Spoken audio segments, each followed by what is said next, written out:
Yo, what's going on, everybody? Ness here, and welcome back to another Legend of Mushrooms video. Today in this video is going to be kind of a short video. I know I kind of did a video about my profit in my last video, but people, were asking for, a more in-depth, like view of my profit build. So I figured for today's video, since I didn't really have anything planned, I would just show you guys what I use for my profit, my skills, what I have my freaking scrolls in, my souls, like all of the details of everything I use, and kind of about my build. Now, I will say this, I haven't really watched any videos or talked with many people about this. I have asked one person about, like skills they use. So the skills I did, talk to someone about. But as for like my back accessory and everything else, I'm kind of just making the build myself.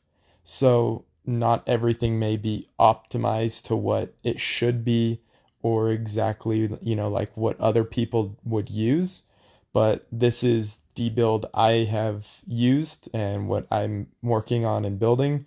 So, if you have any tips to make it better or anything I could try to improve it, just leave a comment. I would love to test it, see if it works better, see if mine's better, and kind of give you feedback on it. But, without further ado, let's jump into, like everything I do. So, starting off with my skills, I use the Blitz Assault, I use Star Array, I use Easy Breezy and Take It Slow, and then Crimson Moonfall. Um, the Easy Breezy and Take It Slow will be, your best friends when fighting archers mainly, and then the attack at least helps with the warriors.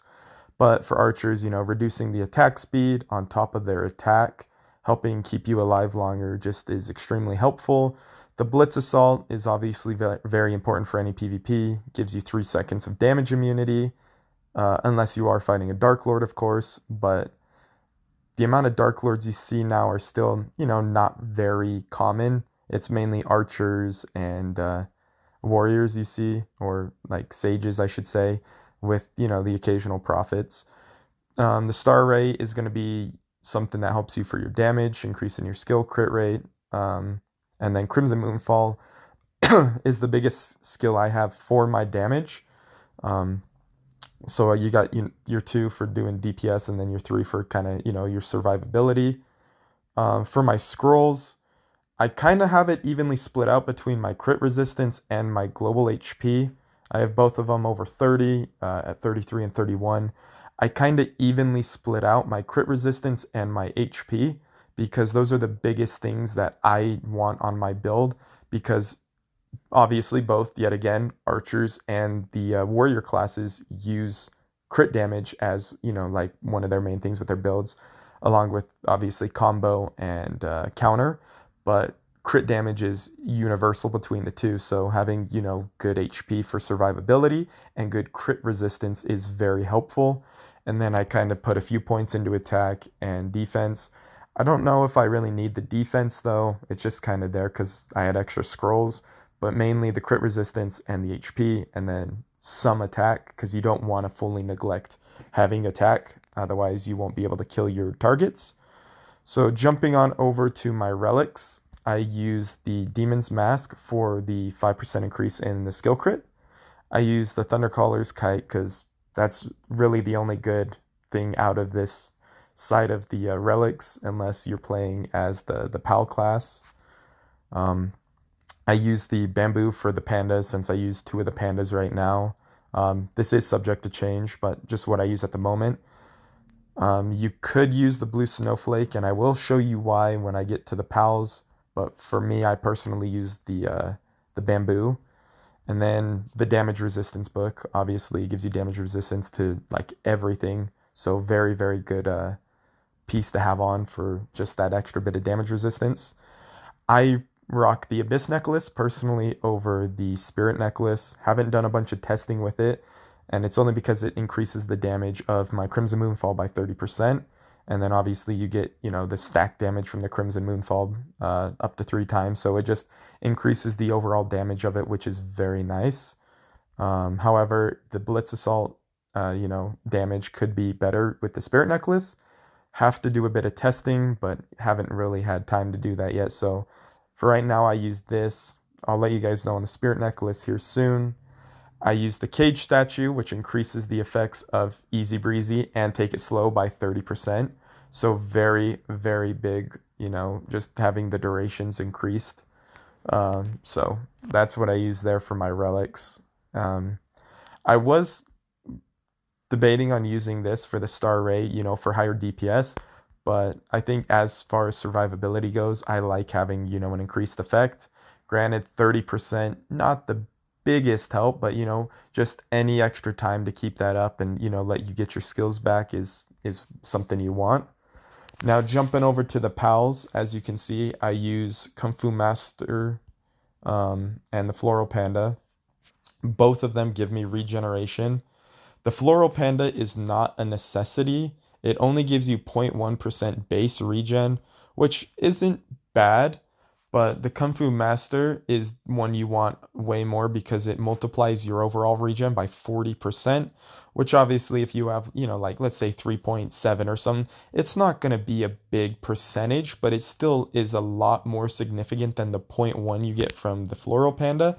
So this is where I could tell you if you don't want to use the Floral Panda, if you already have, you know, a high enough regen, you could swap the Floral Panda out for the Snow General here, which reduces the enemy's attack speed by 15%, yet again nerfing the Archer a significant amount more. And, you know, I may even end up in the video trying, you know, attacking one of the guys on my server who's a strong feller and seeing if there's a big difference between the Floral Panda and then the Snow General just on my build alone. And then obviously we use the Sprite for the energy regen, the Treasure Dragon for the skill crit rate, and then the Deer for the damage resistance. And those are the pals I rock. Jumping on over to the mount, I use the Cloud mount. This is where a bunch of controversy will come out, is with the artifacts, the mounts, and, you know, the back accessories that I use. I personally use the Drifter for more DPS. You know, you get increased skill crit rate, so, you know, a higher skill crit rate. And on top of that, after a skill crit, you boost your attack by 20% for 5 seconds. So it increases your attack along with your skill crit rate. So, you know, if you have a set of full skill crit regen gear, your skill crit rate's going to be like 80, 90%, depending on, you know, like what you have. And you'll be proccing skill crits very commonly. So your attack's just going to consistently be buffed. And then obviously, as you see, I'm working on getting the stars up. So getting it to 5-star will increase it by 15% skill crit and then 30% attack. And then even at 10 stars where it goes to 20 skill crit rate and 40 attack. So I just think the Cloud Drifter mount is the best mount for mages. Like there's nothing that will top it. You can, however, I've seen these be used and I've tested them and, you know, they work out very well. The Heart's Desire increases, you know, 60% chance for 20 seconds to increase attack and damage resistance by 1, and that goes, you know, every second. So you could, if you get lucky, you could have 20% more attack, 20% more damage resistance.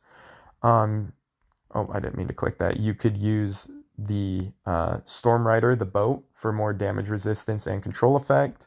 You could use the Panda, you know, or you could even use like the Cheetah. I've tested the Holy Dragon, and it's not the greatest, not the worst. Like, there's a ton of different mounts you can use, but for all you free-to-play players, like, the Cloud works very well. For my Artefact, I have gone with the Eternal Flame Torch because you have an immune Torchbearer, and when it runs out, it takes all the DPS off of you and starts shooting at the Torchbearer. So it gives you time to regen, to heal, you know, to have a second to cool down.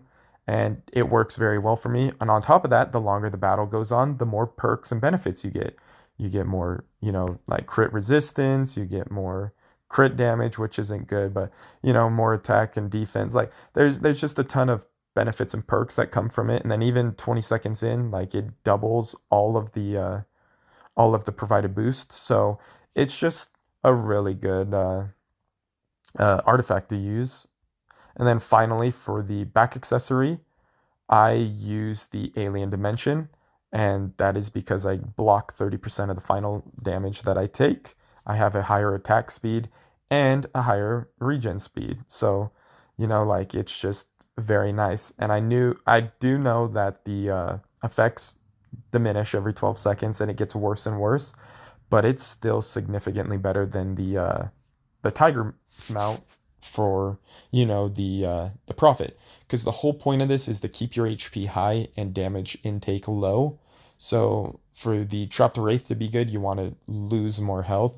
So that's why it would be better for your Dark Lord, where you're going to be losing more health but dealing a lot more DPS as like a glass cannon.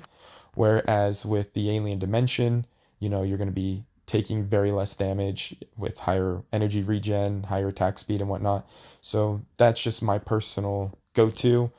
I was using the fan because it gave 50% energy regen, but the energy regen only lasts while your shield's up, and your shield does break very quickly. So it kind of has led me to lean away from the fan and stick more with the Alien Dimension. Could do some more testing there because, you know, I could be wrong on all this.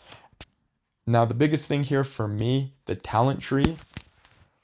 Starting off, we'll go with the Tame Beast talents. I went 10 points in, to the HP, defense, and attack, and then maxed out the regeneration for plus zero point 0.2 regen. Sorcery, we went 10 points into the regular ones, and then we went into the crit resistance, energy regen, and skill regen. And this is where, I ran out of points, so I'm working on getting all of those three up to 10 first.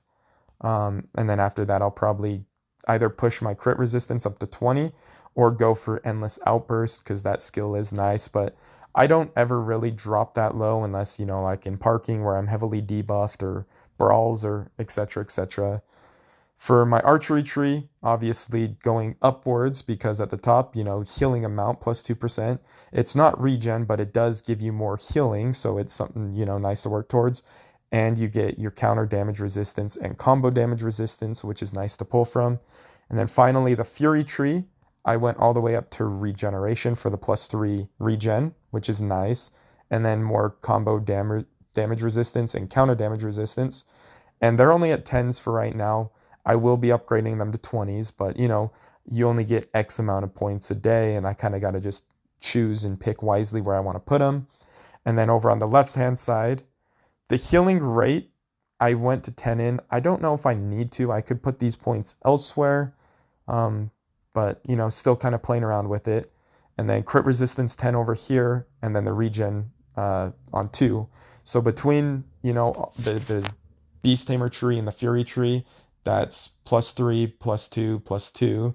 So that's plus 0.7% on plus 0.7% on regen, which doesn't seem like a lot, but when you add it on top of the gear, and then with the Floral Panda, which is, plus another 0.1, that's 0.8, and then you multiply it by the 40%, it all adds up, and that's where you get some of your really high regen from. So that's how my talent tree is structured. I know you guys see the pumpkin. I'm waiting on getting a good cloud to use. So right now I'm just kind of using my pumpkin. I'm trying to get no speeding and either Infinite Dream or Wind Tear, talent skill, and barrel dodge on a cloud. That would be like my ideal cloud. No speeding to reduce, like their skills and whatnot. Barrel dodge for crit resistance, obviously, it won't kill you to have more crit resistance. Talent skill for damage, and then I want to play around with Infinite Dream and Wind Tear to see which one does better. Some people say Infinite Dream's better on mages, some people say Wind Tear's better. So, I guess I'll just have to test it with my Prophet.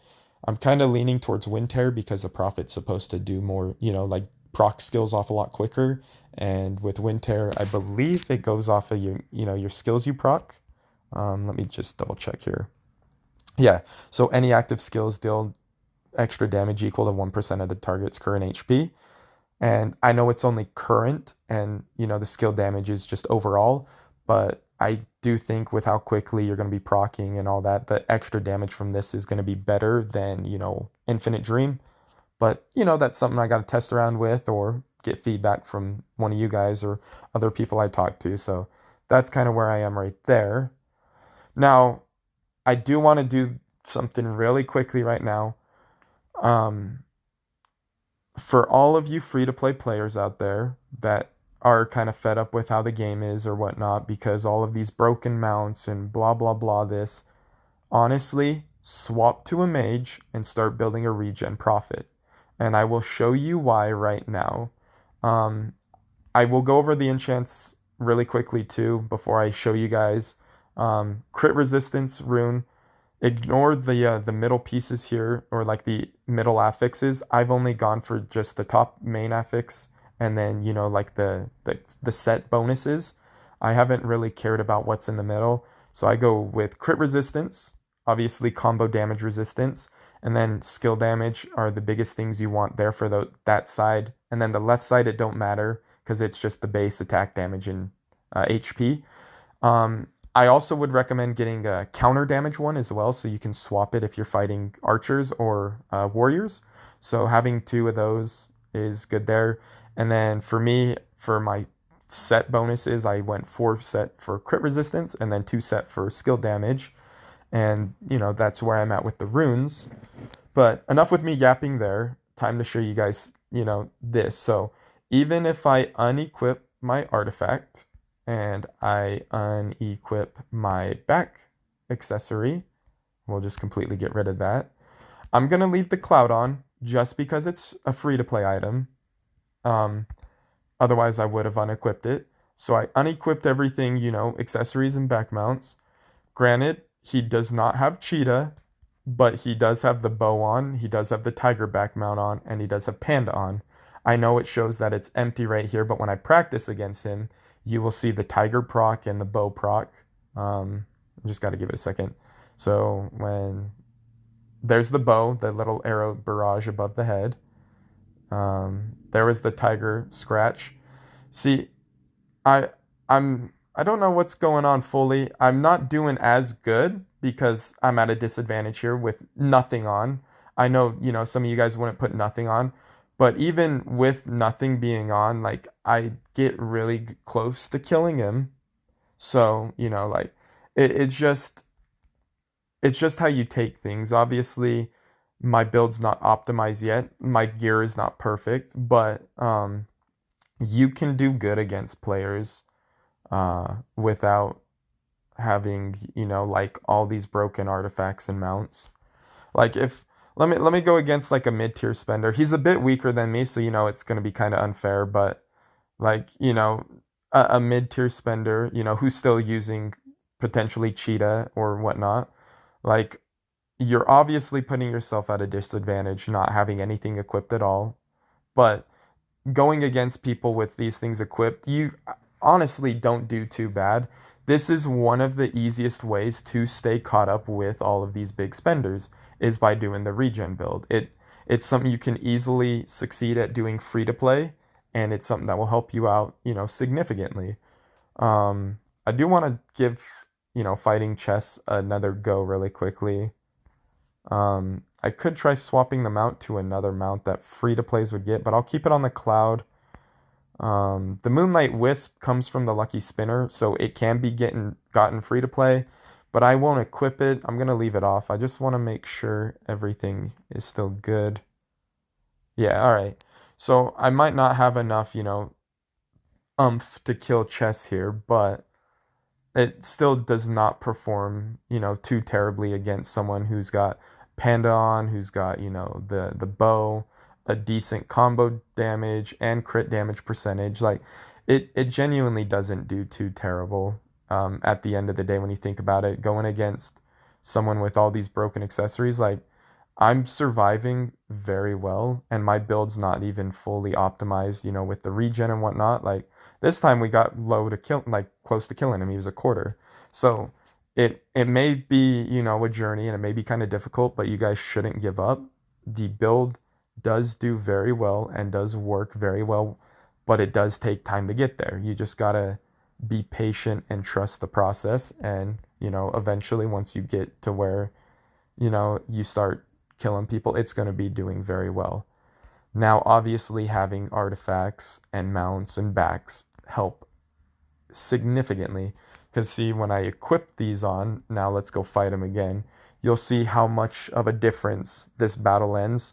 So instead of me getting, killed in battle, when I tested earlier, I wasn't even really dropping below 3/4 of my HP. And that is thanks to my mount, my back, my artifacts. But, you know, you don't need them for the build to be good. They just will help make it, significantly better. Um, Moving on now, let's see. So my regen right now is at 5.26. If I were to take off the floral panda, which is zero point 0.1, the 5.26 drops down to 5.05. So, minus 0.21 percent.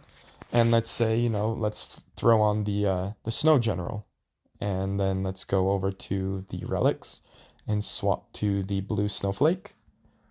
Now let's go give chess an attack again. And let's see, if getting rid of a bit of regen for more, attack speed reduction actually benefits us. Because I was still above 3/4 of my HP. Let's see if I stay damn near full or if I, lose more HP or like what happens. It's just all about having someone who is on your server that's, either stronger than you, on par with you, or close in strength to you that you can test on and see if you can optimize the build. Because right now for me it's kind of looking like the floral panda plus the snow general are about the same, kind of the same HP, but I haven't killed him yet, so I could still lose more HP. But it ended off at about the same. So it's just all about kind of testing it, playing around with it, and seeing just what works well for you and what like helps your build out at the time.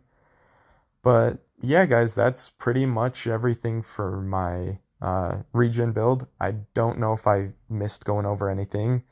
I don't believe I have. But I hope this helped out, those of you that were curious about it or wanted to learn about the build. And yeah, I hope you guys enjoyed the video. Thanks for watching. Don't forget to like, share, subscribe, and yeah, I'll catch y'all in the next video. Take care, everybody.